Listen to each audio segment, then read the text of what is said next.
اللي ما شاركوش، ولكن انا متمني انا لازم يكونوا يعني يلعبوا العشان هذه، لانه علاه استفدنا من مجامله الكاف، يعني استفدنا الا النكسات يعني تقريبا، حتى شاهدنا تاثير الحكام على نتائج المنتخبات والفرق الجزائريه، شاهدنا في الكان المنصرم مثلا في كوت ديفوار، يعني ذبحنا التحكيم رغم كل النقائص اللي كانت في المنتخب، ولكن في كل مره التحكيم لا يفوز. اكيد في قضيه اتحاد العاصمه. اتفقت انه رياضيا الجزائر خسرت من عدم المشاركه. السلام عليكم ورحمه الله تعالى وبركاته، مرحبا بكم في قناتكم وقناتنا البيتي، معكم اخوكم بوسلام، واليوم عندنا فيديو جديد. الاعلام الجزائري يا خوتي غير فمو ما قال، ما بقى فهم والو. تخيلوا معايا، جا واحد قال علاش على الكلفاف الاتحاد الجزائري ما لعبوش الشان، علاش ما لعبوش الشان؟ جا واحد قال له اسكت بحالي ما فهمش شنو بغى يقول له. قال له شنو بغيت تلعب الشان؟ ترى الشان مع ديال مع القجاع مع هادي، واش نسيتي شنو دار فينا موتسيبي؟ واش نسيتي اللي خداونا الكان عطاوها المغرب؟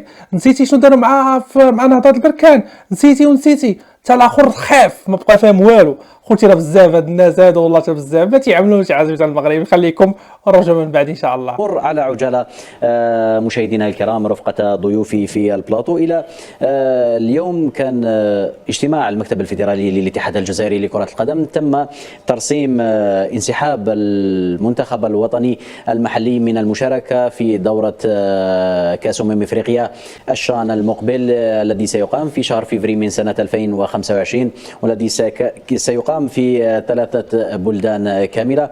ايوب، هل ترى انه هو القرار الافضل الانسحاب من المشاركه في الشان، خاصه ربما لو نعرف انه الجزائر تعتبر وصيف البطوله السابقه اللي اقيمت بالجزائر، ام انه ربما من الافضل كان استغلال وجود افضل اللاعبين في البطوله الجزائريه من اجل محاوله التتويج بهذه الكاس؟ احنا ما ناش عارفين الاسباب، يعني شنو هي الاسباب يعني اللي ما شاركوش، ولكن انا متمني انا لازم يكونوا يعني يلعبوا العشان هذه، لانه علاه كاين بعض اللاعبين يعني اللي ما تكونش عندهم فرصه في الفريق الوطني الاول، يعني راح يبانوا مثل ما شفنا. كاين لاعبين كثير بما فيهم سفيان بن دبكه كيلعبوا في كاس العرب يعني في قطر، يعني ممكن في الفريق الوطني الثاني يعني كاين لاعبين يبرزوا يبانوا اللي يستفيد منهم من الفريق الوطني الاول. يعني انا بالنسبه لي انا كنت متمني انا يلعبوا الفريق الوطني تاع الشان هذه، كوب دافريك الجايه الشان، ولكن لاسباب هذيك نخلوها عندهم، وحنا ما على بالناش شنو هما الاسباب. يعني هما الاسباب يقول لك انه مع وجود ضغط المباريات مع الانديه الجزائريه المشاركه في المنافسات القاريه كاين حلول، يعني تقدر تحب توقف البطوله، يعني مثل البلدان كلهم، يعني كي تكون عنده فريق الوطني تاعو يعني يلعب في منافسه قاريه ولا كذا، يعني يحبس يوقف البطوله. هي الشان لا شحال فيها يا ربي، ممكن اسبوعين ولا 3 أسابيع لا اكثر. يعني احنا رانا نشوفوا فيها، انا كي كنت نلعب في البطوله الوطنيه هنا كنا من ذاك ما لعبوش شهرين. نعم، تقعد غير تونطريني، يعني المنتخب الوطني يروح يلعب مباراه وديه يوقف البطوله، يروح يلعب ما على باليش كوب دافريك يوقف البطوله. يعني كانوا قادرين يعني يلقوا لها حل، يعني خلي اللاعبين يستفادوا. يعني على الاقل كاين بعض اللاعبين اللي تكون عنده لمسه يعني في البطوله ويكون عنده اسم يعني في البطوله الوطنيه تاعنا، ممكن تكون عنده غير هذاك الحافز انه يروح للمنتخب الوطني المحلي. ممكن في المنتخب الوطني المحلي يبرز اكثر واكثر، ممكن تستفيد منه الفريق الوطني الاول. يعني انا بالنسبه لي انا كنت متمني يعني يلعبوا الشان هذه، لكن كاين مسؤولين فوق ما يعرفوا احسن منا.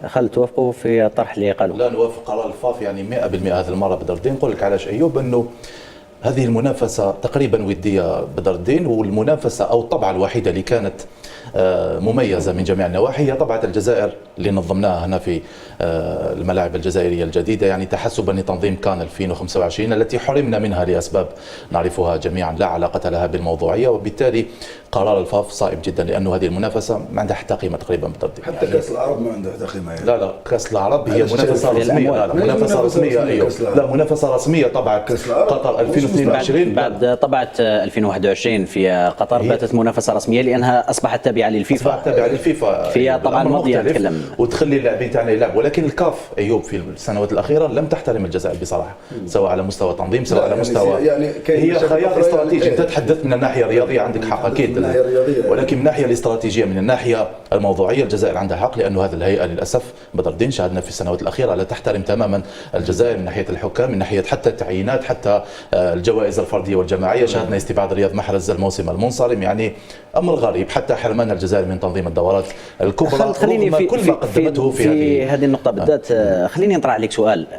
لطالما في السنوات الأخيرة الاتحاد الجزائري، خلينا نقول بصريح العبارة، كان يجامل الكاف، كان أكثر من اللازم. أكثر من اللازم. كان لما نشاهدوا رئيس الكاف يعني موتسيبي طابي روج يعطوا له طائرة خاصة يتنقل في أي وقت يحب يجي الجزائر، والجزائر لم تستفد. الآن الفاف قررت مواجهة الكاف، هل الأمر هذا يصب في صالح الكرة الجزائرية؟ أكيد. وماذا استفدنا من مجاملة الكاف؟ يعني استفدنا إلا النكسات يعني تقريبا. حتى شاهدنا تأثير الحكام على نتائج المنتخبات والفرق الجزائرية، شاهدنا في الكان المنصرم مثلا في كوت ديفوار، يعني ذبحنا التحكيم رغم كل النقائص اللي كانت في المنتخب، ولكن في كل مرة التحكيم لا يفوز.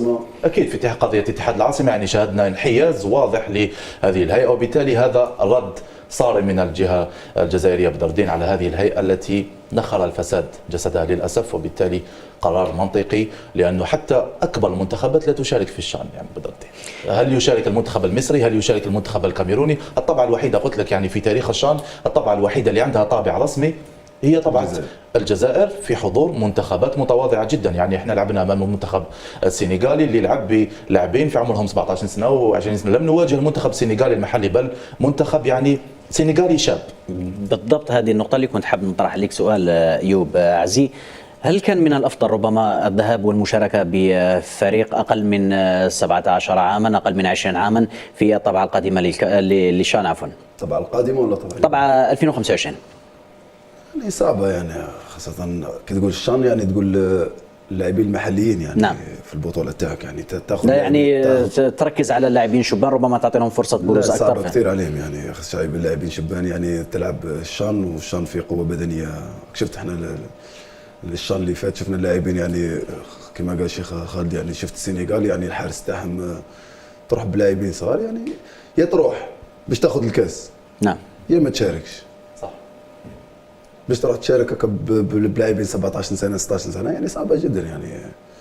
انا بالنسبه لي انا نتكلم على رياضيا يعني، رياضيا انا كنت متمني انهم يلعبوا الشان هذا، خاصه ربما افضل ميركاتو في تاريخ الانديه الجزائريه، خاصه يعني اللاعبين الدوليين يعني التحاق الدوليين هون في البطوله الوطنيه تاعنا، والمستوى يعني ارتفاع، خاصه الملاعب تاعنا.